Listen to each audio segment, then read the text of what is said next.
You know this intense pressure that shows up in your body before a high stakes meeting, presentation, or important conversation. It's an intense adrenaline feeling, and everyone makes the same mistake when it comes to it. They try to reduce it. What are the advices that you usually find when you look for it? First one is breath. Try to calm down. And the second one is prepare more. No, those two advices are common for a reason. They have an immediate effect. Yeah, usually they make things slightly better in the moment. But we will see in this video why they will make the problem worse on the long term and why it's actually a terrible idea to try to reduce the pressure that you face in those moments. There is a reason why your body gives you this feeling. Think that this brain right here has been shaped by hundreds of thousands of years of evolution. So the fact that you're feeling like this before an important moment, it's not a bug, it's a feature. But the way you use this feature is a little bit counterintuitive. And I would like to tell you why, but to be honest, I have no idea. Pretty sure it's related to the fact that we have the neocortex that evolved after, and that it's a layer that tries to manage things. And since this pressure comes from before, not the neocortex, but the deeper layer, the brain, the emotional one. Maybe that's why it's so tricky to deal with it. But in this video, we will see what to do instead and what works, and most of all, not something that will give you a quick fix in the moment, because as we said, these tend to backfire, but something that will make you better on the long run to handle those moments and let's say even overcome performance anxiety completely, because at that point you will be able to act and to be present whenever you are in a situation and feel an intense pressure or not, because those things are not very controllable. My name is Jeff, and I was a shy software engineer with extreme social anxiety, and I went to teach public speaking and social courage. Are you ready? Let's dive in. The issue when you try to remove the pressure is basically your fighting against the internal things that you have in your body. And fighting against yourself is, and it's probably, now that you think about it, you notice that it's quite weird. Why do you fight against yourself, and how do you suppose that this is gonna work? And why do you think it's gonna be efficient to fight against yourself in moments that are important and when there are stakes? See that if you say it this way, suddenly you start to think that, okay, that doesn't make much sense. What if instead we used this energy? Because the fact that you feel so intense, it's because your brain is giving your body lots of energy in the moment, because your brain understands that this is an important situation. You don't have this feeling of pressure in random moments in your life. Usually it's before something important where you know that there is something at stakes, something that can be won, or maybe something that can be lost. And so your brain gives your body energy so that you can perform well. How do you use this energy? There are many ways. First, this energy allows you to be present in the moment. Instead of telling you what to do, let's start by talking about what not to do. What are the usual mistakes? First mistakes, trying to control how you feel inside. For example, if your hands are sweating, that's fine. Don't try to control your hands are sweating, it's fine. If you start to rub your hands like this, it will increase the pressure and then you will feel worse and worse. So first, just accept that you feel how you are feeling in the moment. Just accept that this is how you feel, this is your experience, but it doesn't mean that it has to control what you do. You can perfectly have your hands sweating and just talk normally with wet hands. What's the difference? You don't have to have dry hands to present or to talk. Don't need. So why are you fighting against it? Something else that people usually do when they have this strong anxiety, strong feeling, suddenly they start to speak very fast. And what happens when you speak very fast?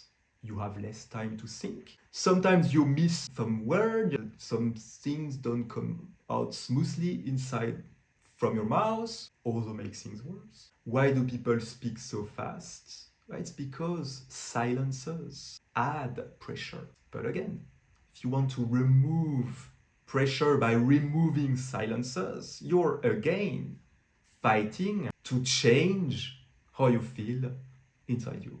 What usually works is not to try to reduce the anxiety. What works, not gonna like it. What works is to try to increase the anxiety. And let's see what it means. Imagine you are in this high stake moment. This is the moment that can change your life. Or you can mess up completely. So you're sitting here and you feel that the pressure is enormous. But let's say that in this situation, you decide to change what you usually do. So you feel so intense, your hands are completely wet, but you decide to just let them wet. You also feel that all the people are looking at you in the moment.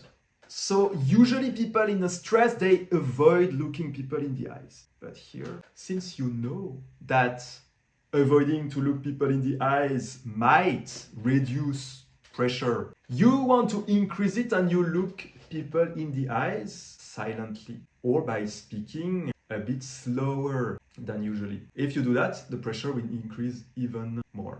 But that's what you want, because the counterintuitive thing is that everything that you do that increases pressure is seen from the outside as confidence and charisma.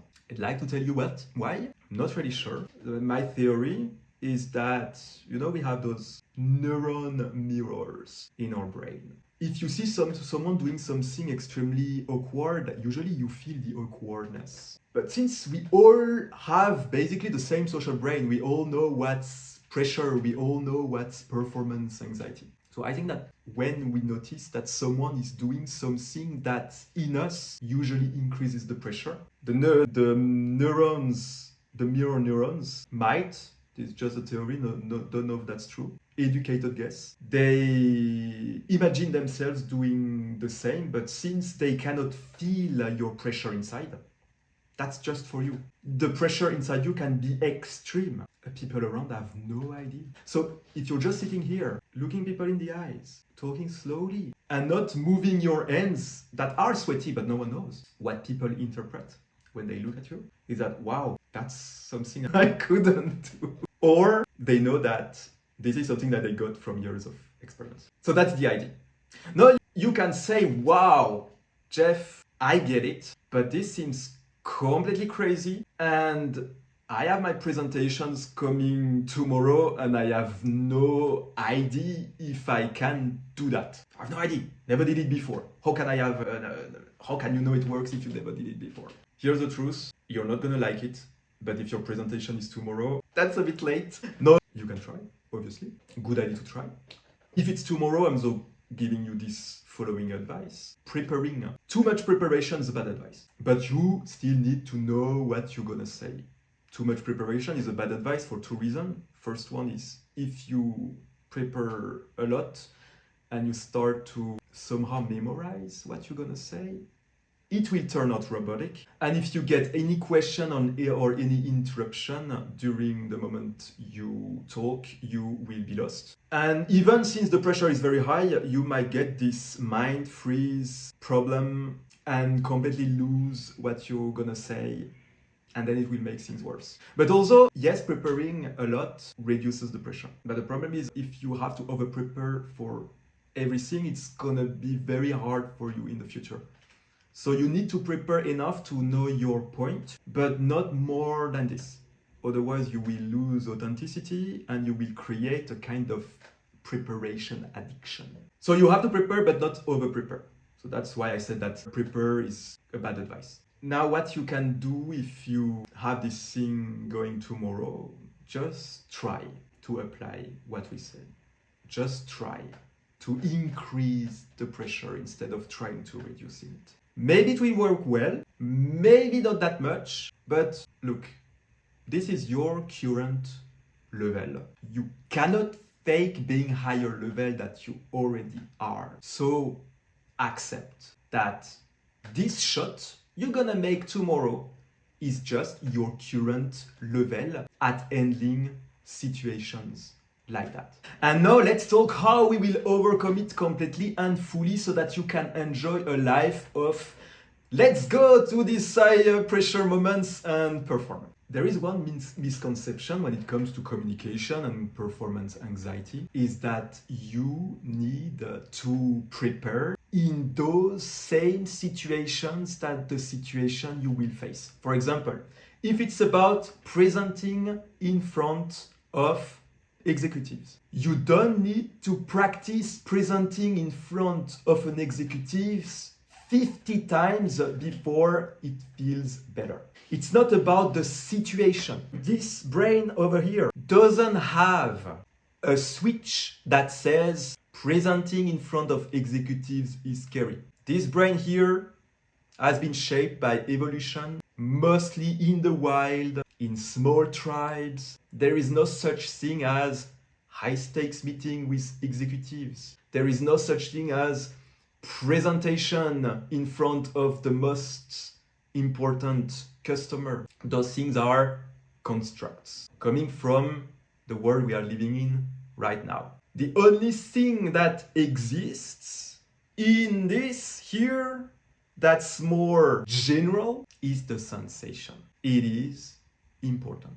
So here's the sensation, here's the energy, and here's how you feel in the body. This means that if you want to practice increasing anxiety, increasing it instead of trying to reduce it, you can practice in any situation in which you feel the same pressure.